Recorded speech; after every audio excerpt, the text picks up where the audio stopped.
Here. Here. All right, thank you. Now ask for the approval of the minutes from our July 2nd, 2026 meeting. So move. Motion by Ms. Dumas, Second. second by Ms. Chambers. Is there a question? There's no question. The minutes will stand approved as they are printed. Now ask Madam CEO if anyone is signed up to speak during the public session portion of our agenda on a specific agenda topic. They have not, Mr. President. Then we will have your report, please. Thank you, President Brown and members of the board. Good afternoon. Good afternoon. Over the July 4th weekend, Lake Erie's Kelleys Island received between 13 and 16 inches of rain from Sunday into Monday.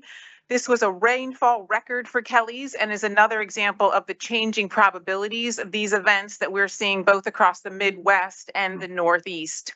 This storm and others really continues to bring into focus the purpose of the Regional Stormwater Management Program. And I'd like to ask Matt Sharver, our Director of Watershed Programs, to talk more not only about the Kelleys rain, but other similar storms that we have had across the region. Good afternoon, President Brown, members of the board. Good afternoon.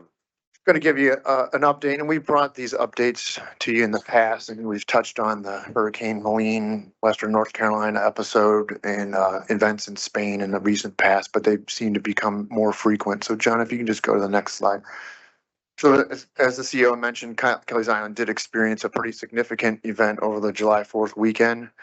16 to 18 inches of total rainfall on the island there, predominantly on the south east side of the island. Wow. Every storm has its own elements, and so it's important to understand how things transpire. But the event started actually with a 1 to 2 inch rain event around 10 p.m. on Sunday evening of the 4th of July weekend, and then proceeded with another much 14 to 16 inches in that window of time after that, up to about 8 in the morning.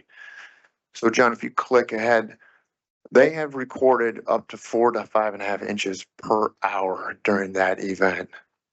So when we look at these types of events, we like to think through the probabilities and understanding the frequency and intensity, and we refer to those as recurrence interval rates. And so the National Oceanic and Atmospheric Administration has Atlas 14. We've talked about Atlas 14 as a tool that we use across our engineering to understand frequencies and precipitation. But that 4 to 5.5 inches of rain eclipse the 1,000 year 1 hour rainfall event, which is 3.55 inches. So far exceeds that 1,000 year no Atlas 14 interval. Similarly, when we look at it from the 1,000 year 24 hour storm event, 7.39 inches is what the Atlas would expect to occur. At 16 inches, you're double that 1,000 year interval. So again, massive rain event that Kelleys experienced, and they have a whole host of flooding that they're still dealing with on the island. This is the Doppler radar showing the island, and the island circled in black as the perimeter is not readily apparent. But you know, typically when we look at our applications, our weather applications, we see greens and yellows and oranges. When you look at this Doppler radar and you start to see purples and whites, you know you're getting into significant territory. And here the whites are indicating that you're getting into the double digits of rainfall intensity. So again, significant event here on Kelleys. This isn't the only event that's happened in our area. Unfortunately, that event didn't occur a few miles south inland in the Cleveland area in our service area. In 2024, August, City of Hudson experienced a significant event that, again, was 1,000 year interval based on Atlas at 14, based on a 5.25 inch per rain hour. John, if you go to the next one, Parma, and these trends have been happening. So we're trending rain events more significant. Parma, 2019, July 4th weekend, 2.8 inches in an hour. Again, that's a 200 year event. So significant events, they've been happening. Just this last weekend, it was Missouri's turn in line. So 12.25 inches of rainfall in a 24-hour period. Again, 1,000 year event. Here we have an issue of campers. 200 campers were rescued during that event. And I'm just going to mention other events. You know, seeing that these events seem to be happening in the summer, but they can happen anytime in our region. But July seems to be a catalyst. If you might remember last year, the Cuyahoga County, Texas, received significant rains, up to 20 inches of rain. Flooding occurs at different stages at different times with different elements, and they can be catastrophic. Unfortunately, in that event, the Guadalupe River rose 26 feet in 45 minutes. So the public can be in great harm's way during these events. Unfortunately, 130 people lost their lives during that event. 25 campers lost their lives with 3 counselors at Camp Mystic. So these are significant events. The National Weather Service shows us that since 2015 to 2024, on average, about 114 folks perish in the United States based on flooding episodes.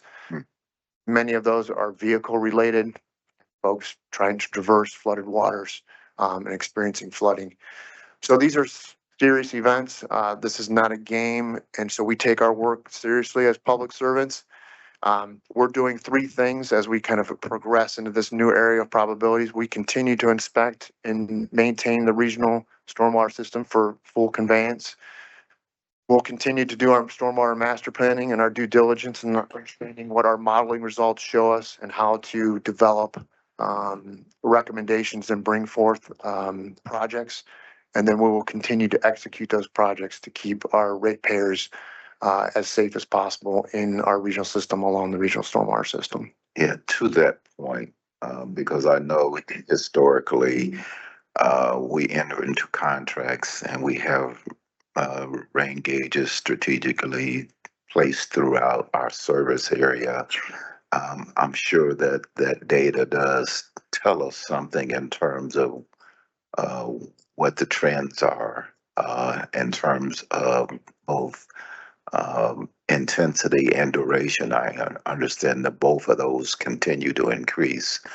And so to the extent that we are able to know or predict, that does help us kind of size our utilities for improvement and maintenance. But it might be helpful at some point for us to get an overview of how things are changing and what we need to expect. I do think that similarly, every time we have one of these rainfall events, I know that folks who are active in municipal government, have, troops and force, and so does the district, that every time we have one of these significant events, they know where they need to go to inspect to see whether or not, X underpass is flooded or this culvert is blocked or similar things that we're looking for in terms of just hazardous locations.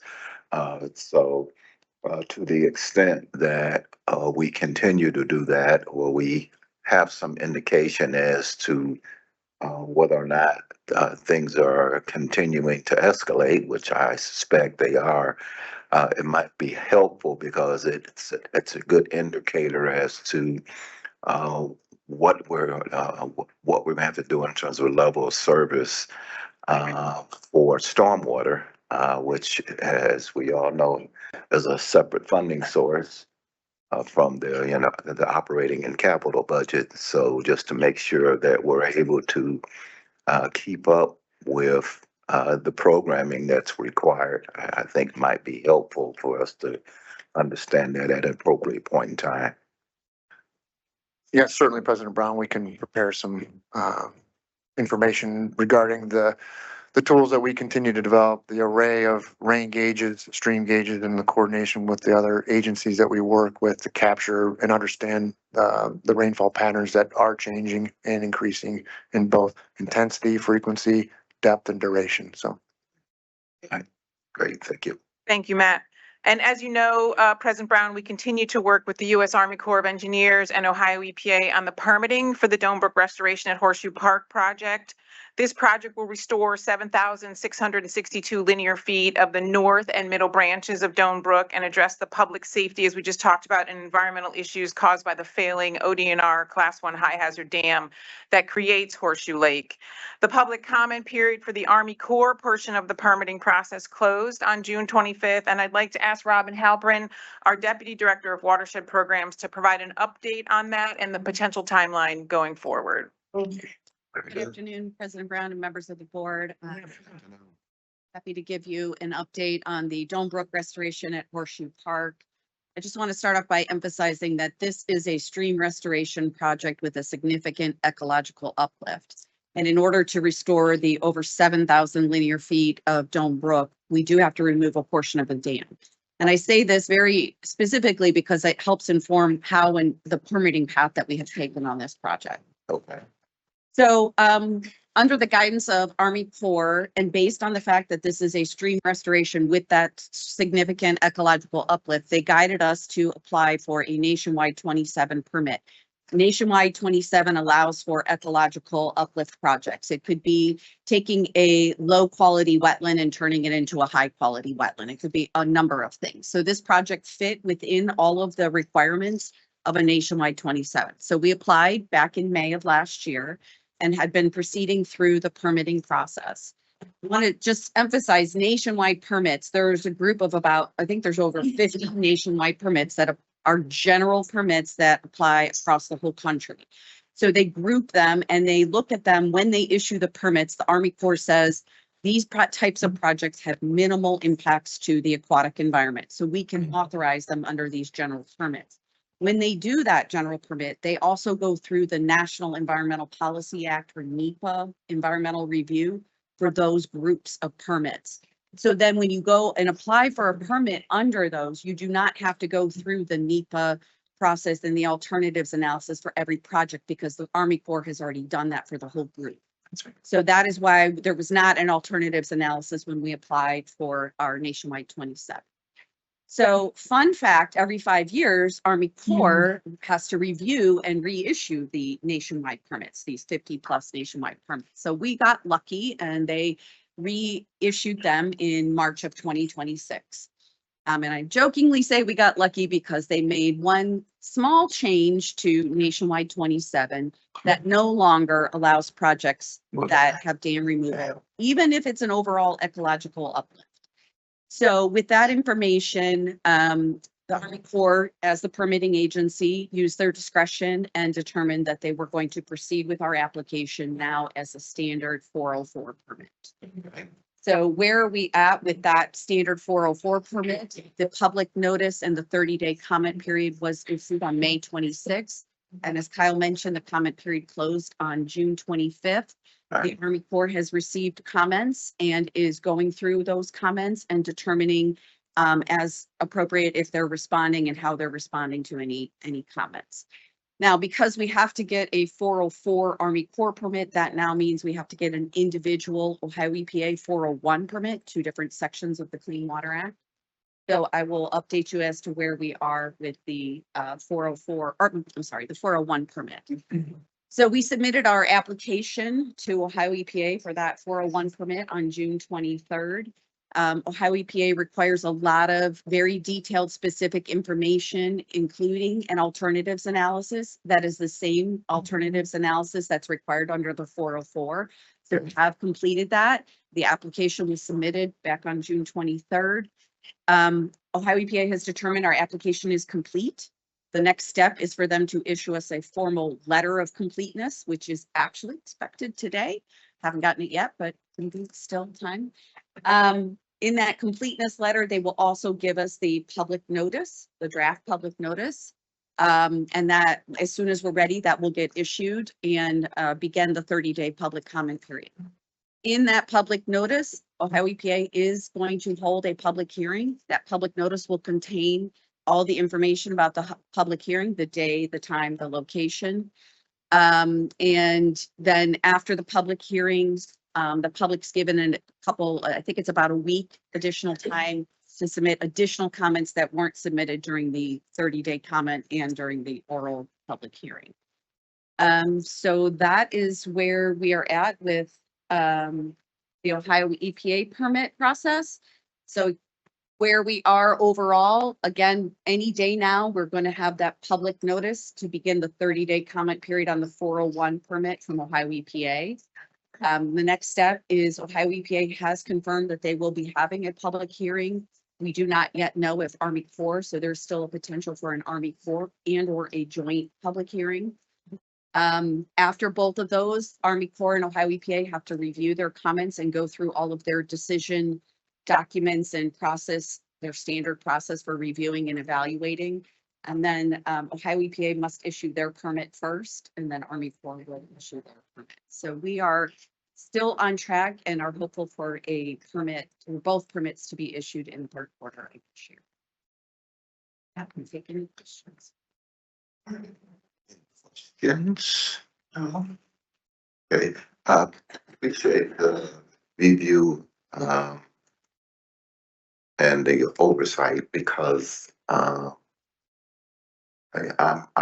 get a lot of emails and they make certain, I'll say, statements with respect to the current state of our permitting process and where we are.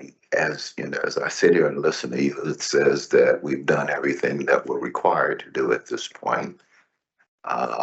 Contrary to some things that, again, I actually got a letter this week that made a number of things that were either just patently in error or intentionally in error. So I just think that it's good for us from time to time to have these review and updates so that people understand that we actually do know what the rules and regs require, that we are in alignment with those, and when the proper time comes, that we stand prepared to do whatever we need to do based on the outcome of this process. I just, I'm hopeful that not too many people, based on misinformation, take actions that might be inappropriate. So I just think it's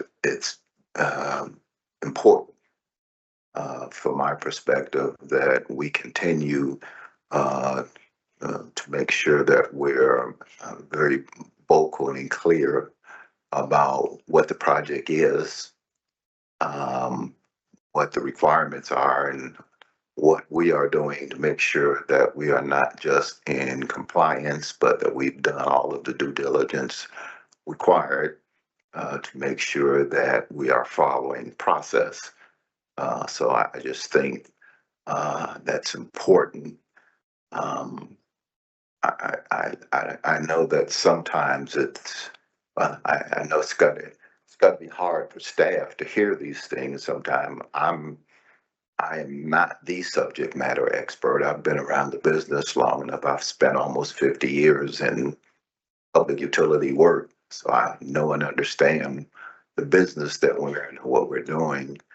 But when we get challenged about our subject matter expertise, et cetera, and then I turn around and I look, and as an example, we're hosting the National Association of Clean Water Agencies, and our own Kyle Dreyfus Wells is set to become, if he haven't already become, the president of that organization. And that's an organization of national, water sewer agencies who apparently have been impressed with both your leadership and your qualifications and how this organization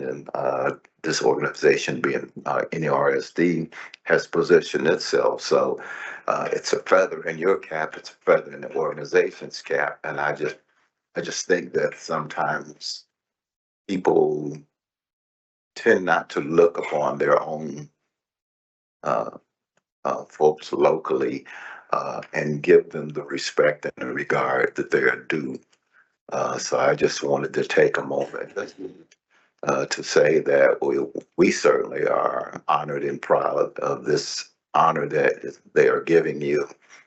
You've earned it, and we intend to continue the fine work that we're doing and have done with them, particularly as we go through and find out what else we need to do. And one of the big challenges that they're to talk about really relates to data centers and AI and how the implications of that, which we're all trying to know and understand and determine how to best utilize it for purposes of moving our agency, our communities forward. So again, thank you, and thank you, Robin, for this update. I appreciate the fine work that you and your team have done to keep us focused on process. And so I just think, and I know, Kyle, you get tired of me preaching this, but No, go on. I'm just saying we have to be very visible and vocal about what we're doing and that we know, because otherwise, the discussion gets hijacked and people are inclined to be driven or guided by the last thing they heard. And so we need to make sure they're hearing truth. Thank you, President Brown. Thank you, Robin. President Brown, I did also want to note, to your point, that an article appeared in The Land originally on a publication called The Land, originally on July 7th and reposted on July 10th, containing, to your point, President Brown, significant factual inaccuracies, in particular regarding, as Robin just went through, the district's adherence to requirements throughout the permitting process. As Robin presented, the district has applied for the appropriate state and federal permits, and the district always and continues to be in compliance with our federal regulators and our state regulators on this project, as we are on all projects. And as we have in the past with other published misinformation, we responded with the correct information to the editor of The Land, recognizing that the article had numerous mistakes. The editor of The Land decided to pull that for review. We provided them with the correct information and correcting those inaccuracies. However, as you know, the republished article continues to contain inaccuracies and have unsubstantiated claims. And again, as you know, we will continue to provide correct information to the media, to the public, and through our social media, as we always have. And that information, all of the information that Robin just presented, is available on our website and is available through our conversations with folks. So I just wanted to mention that to your point, President Brown. I appreciate those comments. Thank you very much. Thank you. And then just one other thing, I did want to mention one other thing that's not related to the Doan Brook Restoration at Horseshoe Park. I did just want to highlight, on July 9th, we were joined with Cuyahoga County's Freshwater Institute to host a career fair and panel at Tri-C, welcoming more than 125 folks that were interested in water-related careers. And this was done in partnership with Cuyahoga County Executive Ronayne, who has really led the way with this Freshwater Institute. You can see here attendees having an opportunity to talk to more than 15 employer organizations about potential careers. And our own Mitch Falatek, our Assistant Superintendent of Maintenance Services, served on a great panel where a range of folks talked about how they've come into this sector. So this was a wonderful event. Very good. And that's my report, President Brown. Great. Thank you very much. All right. There are no further questions for the CEO. We'll move to our action items. Start with authorization to enter into contracts. The request for authorization to enter into a 3-month requirement contract with Maroney and Sons, Inc. for odor control facilities, media replacement services at Southerly Wastewater Treatment Center, Southwest Interceptor Odor Control, and Euclid Green Odor Control Facilities in an amount not to exceed $314,490. Move to adopt 1/12/26. Motion by Mr. Sulik, Second. second by Ms. Chambers. Is there a question? There's no question. Without objection, it's approved. Resolution 112-26. Thank you. Let's move to authorization of contract modification. This is a request for authorization to modify contract number 25005-503 with Ohio Boat Transfer Company, Inc. for the excavation, removal, and hauling of biosolids incinerator ash from the Southerly Wastewater Treatment Center by increasing the contract amount by $758,223.20 to account for quantities of ash above the prior estimates to fully clean Southerly Ash Lagoon B up to an estimated 48,000 tons of ash, thereby bringing the total contract amount not to exceed $2,349,640.50. Move for adoption of resolution 11326. Motion by Mayor Ali, Second. second by Ms. Chambers. Question, just if you could, because I know we've been at this for a while now, in terms of the ash removal process, but I know that we also have been working with someone on the beneficial uses of this product, and we continue to work with them. So any news you can share in terms of an update of how that's going or what's going on would be helpful. Yeah, good afternoon, President Brown and members of the board. Definitely. So as you're aware, we did start into an ash beneficial reuse program several years ago.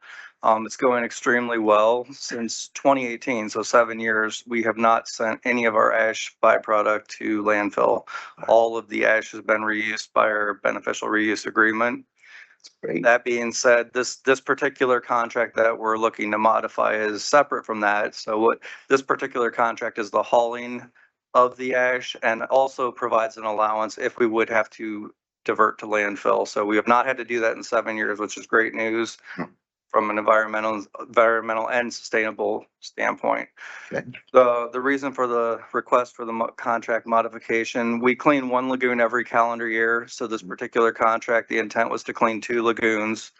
And last year when we took the lagoon down, there ended up being a lot more ash than what we were expecting. Obviously, there's no way to tell until we drain and start hauling.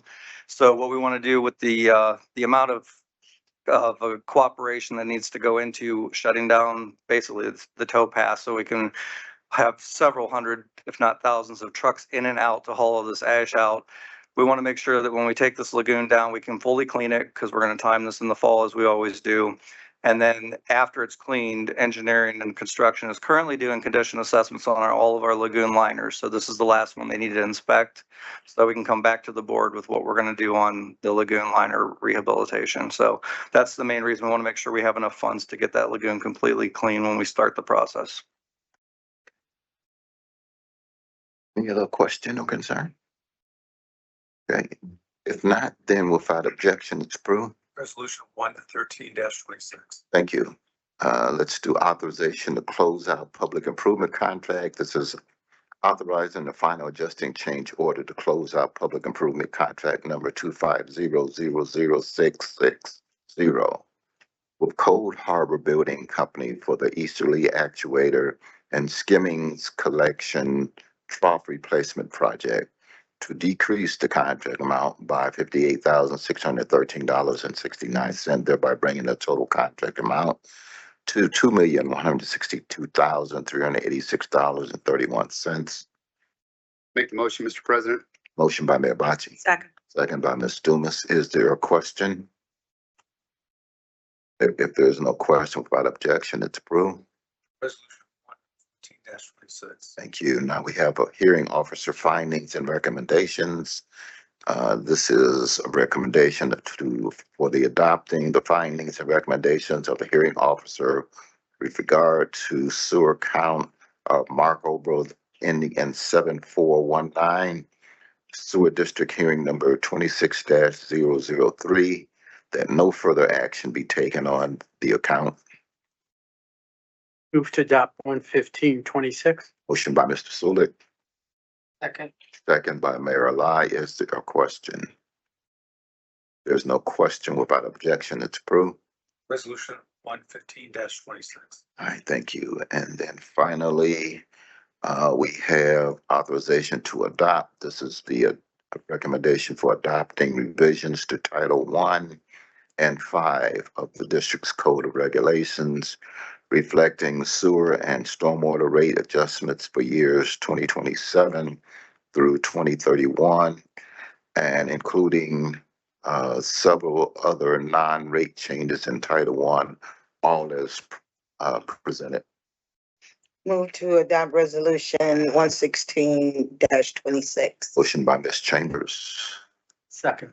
second by Mr. Sulik. Is there a question? Just, go ahead. I was gonna ask if we can get a summary of Yeah, I'm gonna ask how detailed this. for a summary, but also understanding the work that was engaged here with Stantec. So other than our cost of service study, a rate study and affordability analysis, which considered the economic realities of Northeast Ohioans, yet allowed us still to meet the EPA federal mandates. That was a significant balancing act that we had to meet. I think the things that were done internal to the organization, whether it was the operational readiness or value engineering, how we've used that to, reduce the cost of certain project delivery, the magic of our friend over here came to play, and bond refinancing, how that's been used strategically to reduce debt service and rate reduction programs. So the combination of all of those things went into the ability, or our ability, to get to the outcomes that we got to, both on the operating and capital side and on the stormwater side. So Ken, if you wanted to comment or summarize where we ended up, or where we're going, what we're going forward based on the outcome of the work that was done in the comment period, et cetera. Absolutely. Good afternoon, President Brown, members of the board. Good afternoon. I do have a brief presentation here that'll walk us through our rate study process. We conduct a rate study every 5 years. We approve rates in 5-year increments. We began our rate study in the fall, working with Stantec Consulting Services. As you said, President Brown, comprehensive look at sewer and stormwater rates for residential and industrial customers, as well as our affordability programs. That was several months of workshops and meetings with the internal staff, as well as Stantec experts. That culminated in an initial rate recommendation that we presented to the board on April 7th at a special public board meeting. Following deliberation with the board, we achieved concurrence on the current proposed rates on May 7th. That was followed up by a week of public outreach in late May. After that outreach, we went to the board on June 4th and were authorized to release the proposed changes to the code to the member communities for the 30-day comment period. We have received no comments on the rate changes or any of the proposed changes to Title I or 5. No. All of the resources related to those outreach activities are available on our website still. As I mentioned, we conducted public outreach both in person and virtually. These are some shots of customers at the meeting in Parma. We also conducted outreach activities internally with employees at every location to help them get a connection to their work and so it impacts the rates and our customers. And ultimately, the recommendations as it relates to rates that are proposed today, it's a 2% annual increase to the stormwater fee each year for the next 5 years. For the stormwater program, it's proposed 4% for 2027 through 2028 and 3.5% after. Again, both of these all these percentages are based on each program's needs. And then finally, that culminates in a typical bill for our average customer. Our average customer uses half an MCF of water and is in tier 2 for stormwater. That regular customer today has a typical bill of just under $84. And by 2031, that will be about $93. That's an average increase of under $2 a month per year annually. For a customer in our cost savings programs, they currently pay just under $49. By 2031, it'll be about $54.25. That's an increase of about $1 annually per a month over the 5 years. So as you said, it's a long process. It really starts, in my mind, the 2032 to 2036 rate study has begun because this one is over. It's a continuous process, again, driven by the board and the support that we get for you to maintain, a fiscally sound utility. Senior staff and all of staff throughout the district contribute to the efforts that we continually make to try and keep our rates as affordable while still delivering all the programs and projects that are required of us. So thank you to the board for the support to deliver this, and we're happy to hopefully have you pass these rates today. Mr. Chair. Ms. Thomas. I want to thank you and all of the other individuals and departments that helped us with our different scenarios because we had several and asked you to come back with several. And you were prompt, efficient, and we were able, as you said, to come to a concurrence. So I appreciate all the extra work. I can imagine that the number of people, as we kept going back saying, do this, let us see it this way, that they were incurring a lot of additional work. And they responded promptly, and we were very pleased with what we were able to approve. So I want to thank you for that. We appreciate the questions and the feedback. It was a lot of work, but staff appreciates, the effort of proving their work essentially. To President Brown's earlier point, we have, quality people across the district, and, they all contributed information that finance took. We all worked together to provide the scenario that we have today. Thank you. Changes, some kind of summary and the non-rate changes. You have a question? Not a question. You always ask me. Okay. I was just wondering about a summary of the non-rate change. Very brief, because of course we have the 170-page document. You sent it to us. But I just wondered if we could do a tiny summary of the non-rate changes. Scott Brodsky, Superintendent of Environmental Services, could briefly overview those changes as well. Sure. Good afternoon, President Brown, members of the board. Good afternoon. A few weeks ago, I did present those, but I'll do my best to recall that. I wasn't prepared to go through it in detail today, but they were minor. But what we looked at were some adjustments to the code in regard to how we approve adjustments and give people credits when there's water leaks, things of that nature. Taking some language out of the code so we weren't so boxed in, but we're creating policy in terms of how we do that internally. We made some changes to our Scuba Outs program that were more focused on supporting the customer and the customer's needs in that program. I don't remember what else we did the scavenger waste. Yeah, some changes to scavenger waste to protect our facilities a little bit more from things that may be coming in. There was the change to the septic rate, which will, if approved, will be announced this afternoon to the haulers well in advance of the January 1 change so that they can prepare. Yeah, those were kind of the highlights. There were 5 or 6 things, and they were really focused on the customer and being able to deliver our services to the customer the best we could. The septic rate for hauled waste will increase from 8 cents a gallon to 14 cents a gallon based on our current cost of service. All right. Thank you. All right. Thank you. Thanks. Job well done. Thank you all. All right. If there's no other questions, without objection, it's approved. Resolution 116-26. Thank you. That takes care of our action items. Let's see, information items. We do have program management status report and updates for June 2026.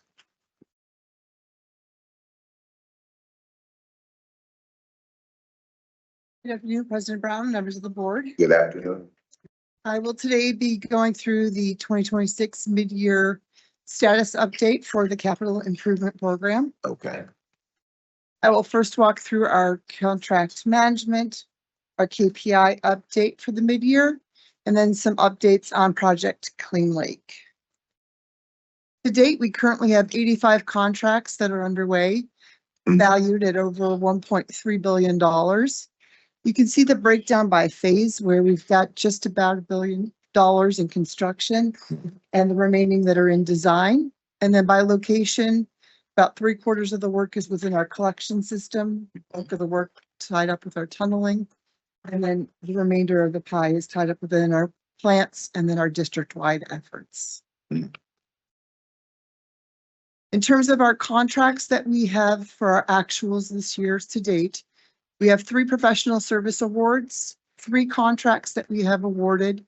For Project Clean Lake, we did have our BCSO2. This is our Bel Air Tunnel and BC Regulators Project.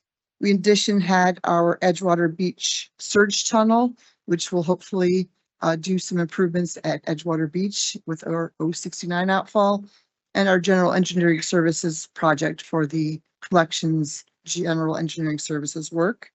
We did have 2 construction award projects, the district-wide HVAC improvements project, and then we had some space improvements going on for Easterly in their men's locker room in the admin building. And then we did close out 1 construction project. This was at Easterly on their stockroom relocation. For the key performance indicators on the program level, I'm very, very happy to say for our project delivery, we are right on target. Our goal cash flow at 85% and our actuals right now are at 85%. Okay. Our team is working very hard to maintain and hopefully exceed that by the year's end.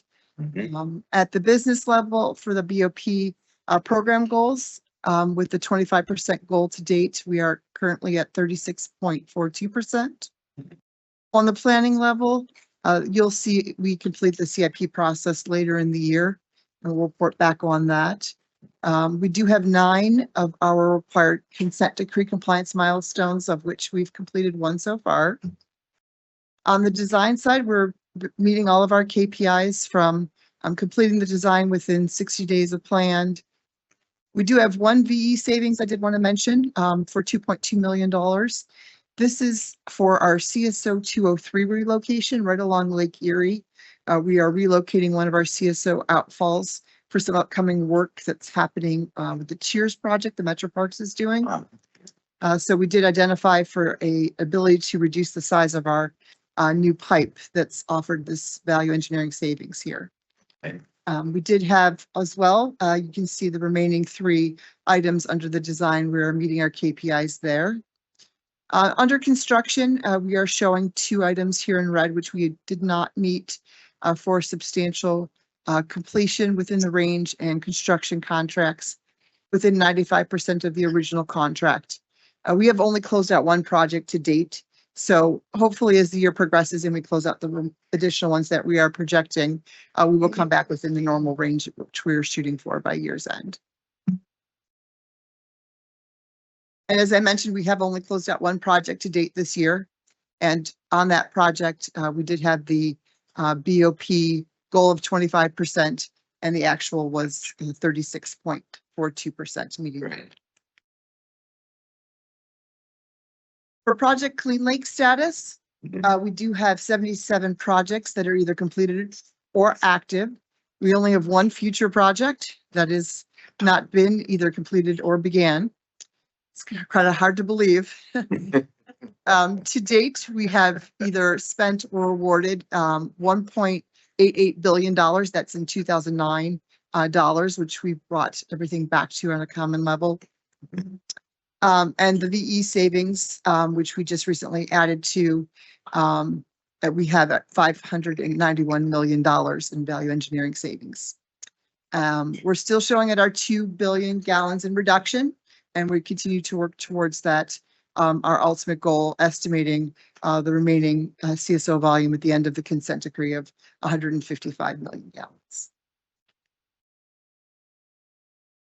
Some Project Clean Lake highlights, and there are many going on. So I tried to pick just some highlights to go through with you of some of the things that we do have going on. As I mentioned, we began the design for the BCSO2 Bel Air Tunnel and BC Regulators project.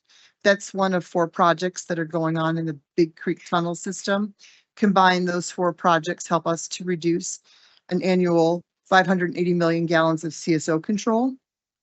The Big Creek Tunnel, we did complete that design and we did receive bids yesterday for that.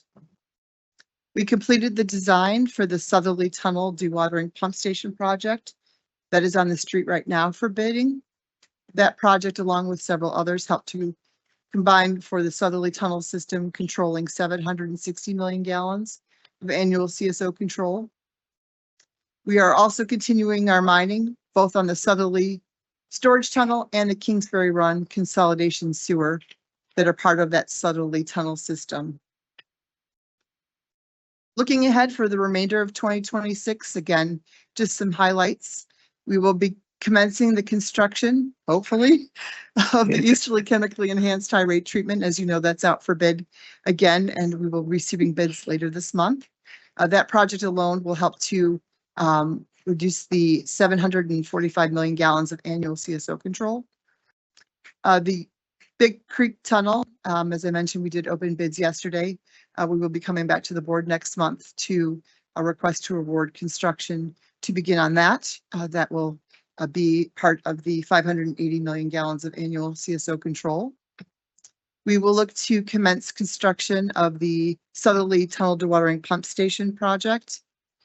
We will begin to activate what we actually have started to see some flow come into the shoreline consolidation sewer and this shoreline tunnel system.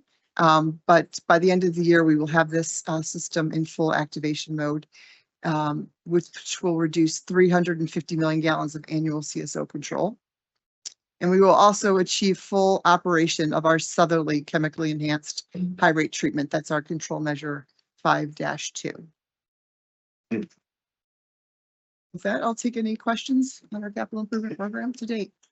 There's good work. So the last of 7 tunnels bids came. Bids came in yesterday, correct? Okay. And then I guess as we're moving forward, proof's always in the pudding. So to the extent that we're on target to meet the requirements of CSO removal, I don't know, that was at 4 billion gallons plus so are we're still feeling that a significant percent. I know we were well above 50% or maybe a year or so ago. So where are we now, or do we know where we are? Is this what you're asking in regard to where we're at in reduction? Mm-hmm. Right, yeah, so our 2 billion gallons in reduction, yeah, we're working towards by the end of the decree to reach our 155. We will see a significant drop off by 2030. And then it's incremental between 2030 and then 2034 when we get really the easterly chemically enhanced high rate treatment and Big Creek Tunnel projects in the work of the Big Creek system wrapping us up to get us to our 155 million gallons. Very good. Okay, very good. Thank you. Thank you. All right, that takes care of our action items. Anything for the good of the order for open session? I ask Madam CEO if anyone has signed up to speak during the public session portion of our agenda on any subject matter. Yes, Mr. President, Ms. Jennifer Whitner has signed up to talk about Shaker Lakes. Good afternoon. Good afternoon. Good afternoon. I'm actually going to make a rebuttal to some of the things that Ms. Dreyfus-Wells spoke to. The sewer district's interference with the operation of free press on July 7th raises additional serious questions about the agency's ability to act in the public interest. On July 7th, the Land published an article by Peter Gelderfuss with the headline, "Residents Lose Trust in Local Government Over Plan to Drain the Lower Lake." The article was extremely well-researched and fact-checked. The article included explanations of what federal statutes and regulations the sewer district has failed to comply with in its process of applying for permits to drain Horseshoe and Lower Lake and ultimately destroy the Shaker Lakes parkland as we know it. The article statements that the sewer district has not conducted all the required analyses or prepared necessary alternative studies are factual. Nonetheless, a sewer district representative who objected to the article took the highly inappropriate action of pressuring the land to withdraw Mr. Gelderfus's article from its website and later publish a watered-down version. If sewer district staff and/or board members believe the article contained inaccurate statements, why didn't a representative write a letter to the editor or issue a press release with contradictory information?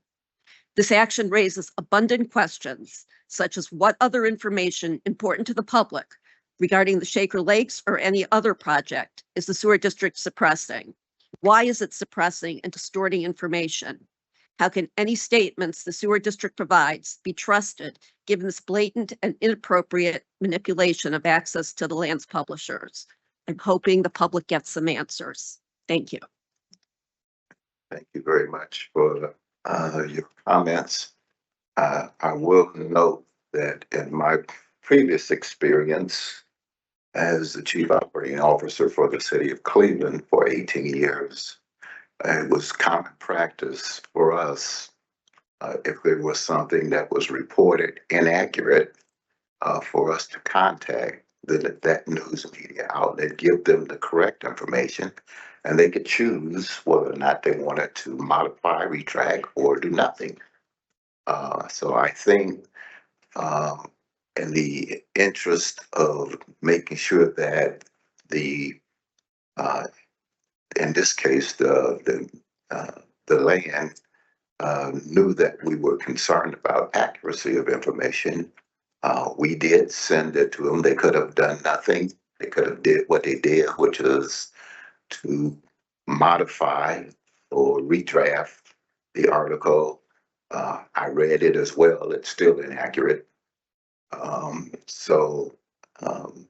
I guess we'll have to agree to disagree at this point in terms of or YAR, but as a journalism major in college, I do know the value of making sure that my information and my sources are accurate and correct.